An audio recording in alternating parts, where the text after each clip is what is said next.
Greetings, friends. My name is Carson Barlow, and welcome to Humanity 3.0. There's an interesting thing about nature. Many patterns you find can also help to model other phenomena. And I'd like to talk about one in particular. You see, trees are tall.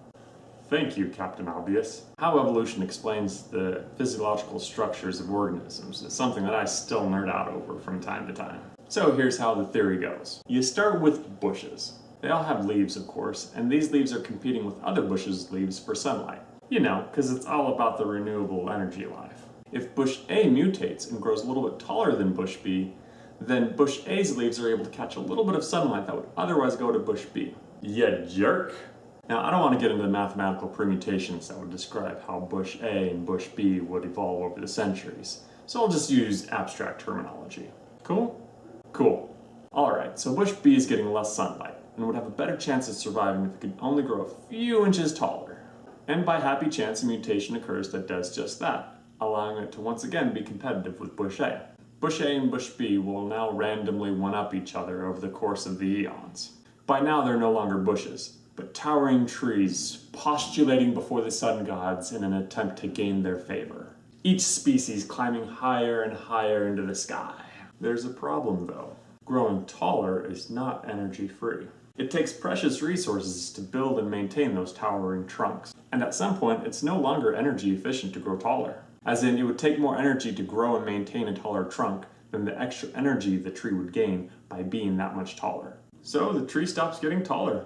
So that's why trees are tall. Okay, so what can we learn from this? Well, let's take a step back and imagine that these trees could somehow coordinate with each other. They could all come to an agreement that they would only grow so high. Now, instead of having to expend all that energy building and maintaining these larger trunks, they could utilize that energy on other things, like producing more seeds and/or fruit. Maybe they could develop an even stronger tree immune system. The bottom line is, there's a ton of energy utilized just to maintain the status quo.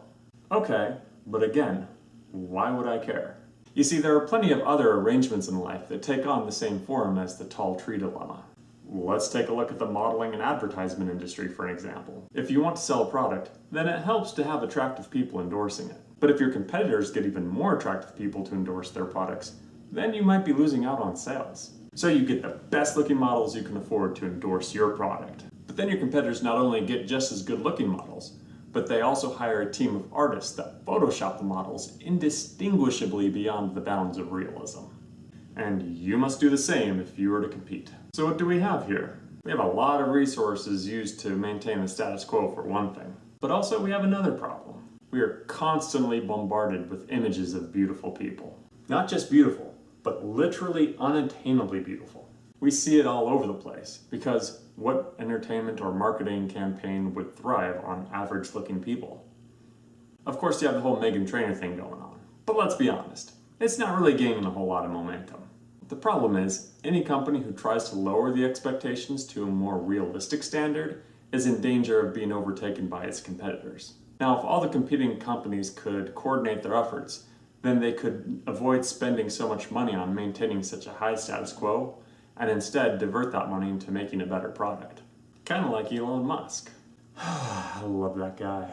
And this coordination would also help to alleviate the unrealistic expectation of beauty that is so pervasive in modern society. There are plenty of other parts of our society that also resemble the tall tree dilemma. Military expansion, political posturing, and keeping up with the Joneses, just to name a few. Now, I gotta be honest, I don't really have a solution, if you will, to this dilemma. I know that regulation is one possibility, but I'm not so sure it's a very practical or wise approach in some cases. Anyway, let me know what you think is a good way to deal with the tall tree dilemma. And in the meantime, stay classy.